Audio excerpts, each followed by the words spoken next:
El Ministerio Internacional Nueva Vida en Cristo presenta Momentos de Reflexión, un mensaje para su vida diaria, con el pastor Misael Ocampo Rivera. Bienvenidos. Hola amigos, cordialísimo saludo, bienvenidos a la reflexión en el día de hoy. Y quiero iniciar la reflexión haciendo una pregunta. ¿Cómo nos ha parecido hasta ahora este estudio de Apocalipsis? ¿Ha despertado el interés en ti, en tu casa, en tu familia? ¿Ha despertado conversatorios? ¿Ha despertado preguntas y todo lo demás? Yo creo que sí. Los que realmente están interesados en el mensaje bíblico, es posible que estén prestando atención y hasta organicen algunos tiempos de diálogo en la casa para estudiarlo, porque lo que se pretende con esto no es que cada uno de ustedes lo asuma al 100% y diga, no, es que así es y yo lo voy a tomar así. Si esa es su decisión, está bien, pero recuerde que hay varios enfoques, hay varias escuelas, hay varias explicaciones, pero lo importante de todo es no ignorar estos acontecimientos que están a puertas y que en cualquier momento podrían iniciarse. Recordamos que el libro de Apocalipsis es un libro de revelación, es un libro tan importante, un libro que vale la pena que le prestemos atención, que no lo leamos por leerlo, porque no se puede leer como se lee los Salmos, o se lee los Proverbios, o se lee la historia de los libros del Antiguo Testamento. Esto hay que prestarle atención porque hay unos acontecimientos que ya sucedieron, hay otros que están sucediendo y los más crueles y terribles están por suceder. Apocalipsis prácticamente podríamos decir nosotros que se divide en tres grandes grupos, o párrafos, o pasajes de las Escrituras. Esa primera parte tendría que ver como con las cosas que el apóstol Juan ha visto, de lo que se ha sido revelado en el cielo, de ese tiempo de adoración, el Cristo glorificado y lo que se le va a asignar a él para hacer. Pero hay un segundo párrafo, un segundo bloque de versículos que son las cosas que son, es decir, ese diagnóstico que se les hizo a las 7 iglesias en Asia, la iglesia de Éfeso, de Esmirna, de Pérgamo, de Tiatira, de Sardis, de Filadelfia y de la Odisea. Pero el último bloque es supremamente interesante, habla de las cosas que han de ser después de estas, y empieza desde el capítulo 4 y va hasta el último capítulo, el capítulo 22, y ahí eso va a incluir entonces temas muy interesantes como la gran tribulación, que arranca desde el capítulo 6 y va hasta el capítulo 18. De manera que la gran tribulación, que está especificada para un periodo cronológico de 7 años, la mayoría de los eventos que se anuncian, que son de juicios, están en estos capítulos desde el capítulo 6 hasta el capítulo 18. Entonces démonos cuenta que no estamos hablando de algo sencillo y algo menor. Por lo tanto, hoy vamos a continuar con el séptimo sello. Recuerde que la visión que tiene Juan cuando el ángel le dice sube acá, o sea, sube al cielo, y es transportado para llegar allá y darse cuenta, está el libro o está el rollo, y se pregunta quién es digno de abrirlo. Y Juan se pone a llorar por la impotencia que siente, está rodeado de tantos seres celestiales y ninguno tenga esa capacidad, esa santidad, ese reconocimiento para poderlo abrir. Hasta que uno de los ancianos se acerca, seguramente lo toca y lo consuela y le dice, no se preocupe, que sí hay uno digno y es el Cordero de Dios, el león de la tribu de Judá, ¿cierto? Ese es el digno.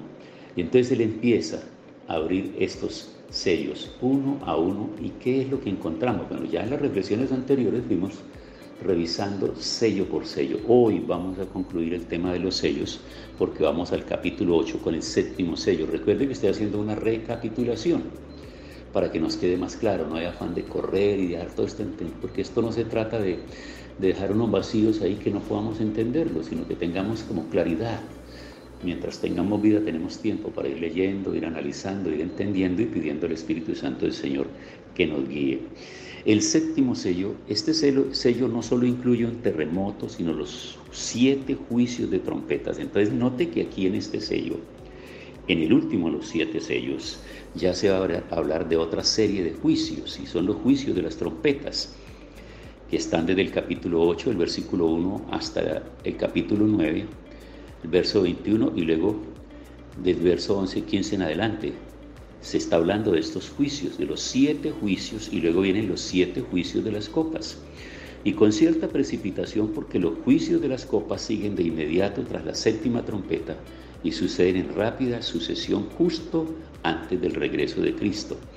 Y estamos hablando de que este regreso no tiene que ver con el rapto de la iglesia, cuando Él venga a levantar a la iglesia, que los muertos en Cristo resucitarán primero y los que estén vivos van a ser transformados en un abrir y cerrar de ojos. No, aquí se está refiriendo ya a su segunda venida en pleno, cuando vendrá, y eso será obviamente posterior a la tribulación, porque será cuando ya venga para vivir y estar aquí sobre la tierra los 1000 años.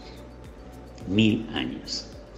Y luego dice Juan que hubo un silencio en el cielo, y el silencio de estupefacción y anticipación por la realidad cruenta de los juicios que Dios está a punto de desatar. ¿Cómo nos ponemos nosotros cuando sabemos de una noticia trágica y tremenda y no sabemos cómo transmitirla? No encontramos palabras para decirle a las personas. A veces la muerte de un familiar se la quieren ocultar a otras personas. La muerte de un hijo se lo quieren ocultar al papá y a la mamá, que ya están ancianos y saben que su hijo está enfermo, pero ellos no le quieren contar la realidad de que murió. Bueno, hay un silencio en el cielo ahora, porque los seres vivientes que hay ahí alrededor de Juan se están dando cuenta, están viendo la película que les está siendo proyectada de cómo van a ser esos juicios futuros que van a venir durante el tiempo de la tribulación, precisamente acá a la tierra. Por eso es que habla del silencio en el cielo. Y luego habla de las 7 trompetas en el versículo 2. En Apocalipsis las trompetas anuncian los juicios inminentes. Las trompetas tienen mayor intensidad que los sellos, pero no son tan destructivas como los juicios finales de las copas, que vamos a leer más adelante en el capítulo 16. Y ocurren durante los últimos 3 años y medio, pero no sabemos cuál es el tiempo exacto de cada uno, excepto que los efectos del 5º juicio de trompeta durarán 5 meses. Recordemos nosotros que esos 7 años de la gran tribulación están divididos en 2 periodos iguales, 3 años y medio, y en esos 3 años y medio pues van a haber muchas cosas, pero algunas no serán tan graves. Recordemos que la primera parte, cuando está hablando de los juicios de los 4 jinetes, se vienen mostrando situaciones, pero luego, hacia los últimos 3 años y medio, vendrán juicios tremendos, porque los primeros juicios que vendrán estarán a cargo del hombre contra el hombre. Pero ya después de esto, cuando estamos hablando de las trompetas, cuando estamos hablando de estas cosas que se van a dar, de lo de las 7 trompetas, y estamos hablando de otros aspectos que le han sido revelados a Juan, entonces nos vamos a dar cuenta nosotros que hay juicio de copas también, y que esto, cada una de ellas tiene su significado propicio y oportuno para el momento exacto que va a suceder. Ahora, lo que tiene Juan ahí a la mano en ese momento, cuando él está viendo esta gran película, es cómo poder distinguir una cosa de otra, cómo poder tener en cuenta la sucesión de juicios, cómo van a llegar. Por eso es interesante tener en cuenta eso.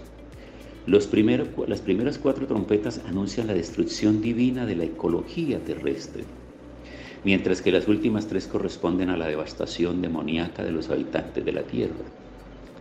Luego habla del incensario, en el versículo 3, estamos en el capítulo 8 de Apocalipsis, y este utensilio dorado cuelga de una cadena y se utilizaba para llevar tizones encendidos del altar de bronce al altar del incienso, con el fin de encender el incienso que representaba las oraciones del pueblo. Y esto se hacía 2 veces a diario, a la hora de los sacrificios de la mañana y de la tarde. Entonces ahí hay un momento para darse cuenta acerca de las oraciones. Qué importante que cada uno de nosotros entendamos que están siendo recibidas, recogidas, guardadas y almacenadas nuestras oraciones, y que si en el Antiguo Testamento se ofrecía el incienso como un olor fragante delante del altar de Dios, ahora en el Nuevo Testamento y en el tiempo presente, en este tiempo posmoderno en que nosotros estamos viviendo, nuestras oraciones hoy por hoy son el incienso que llega delante del Señor. De ahí que si tú no oras, entonces tú no le ofreces un olor grato al Señor. Y si tú no oras lo suficiente en el día, tú no tienes tiempo para la intimidad con el Señor, entonces tu copa, que debe estar llenándose cada día de ese incienso de oración, pues va a estar completamente vacía. Así que es un llamado de atención a la oración, para que le prestemos atención a esto, porque vale la pena que tengamos en cuenta En el verso 5 está hablando de truenos, de voces y relámpagos. Y también está anunciando un terremoto. Es indudable que tendrá igual o mayor intensidad que el descrito en el 6º sello. Luego en el verso 7 habla de granizo, de fuegos mezclados con sangre. Y esto puede describir erupciones volcánicas que vendrían como resultado del terremoto que se anuncia en el versículo 5. El vapor y el agua arrojados del cielo por esas erupciones podrían condensarse con la facilidad como granizo y caer a la tierra junto a la lava calcinante. Y el polvo y los gases podrían contaminar a tal punto que el agua precipitada, que tendría el aspecto de sangre. Y luego la tercera parte de los árboles se quemaron. La tormenta de lava creará un fuego devorador que destruirá la tercera parte de los bosques en todo el planeta. Amigos, no estamos hablando de cosas de poca monta. Yo creo que nosotros hemos tenido oportunidad.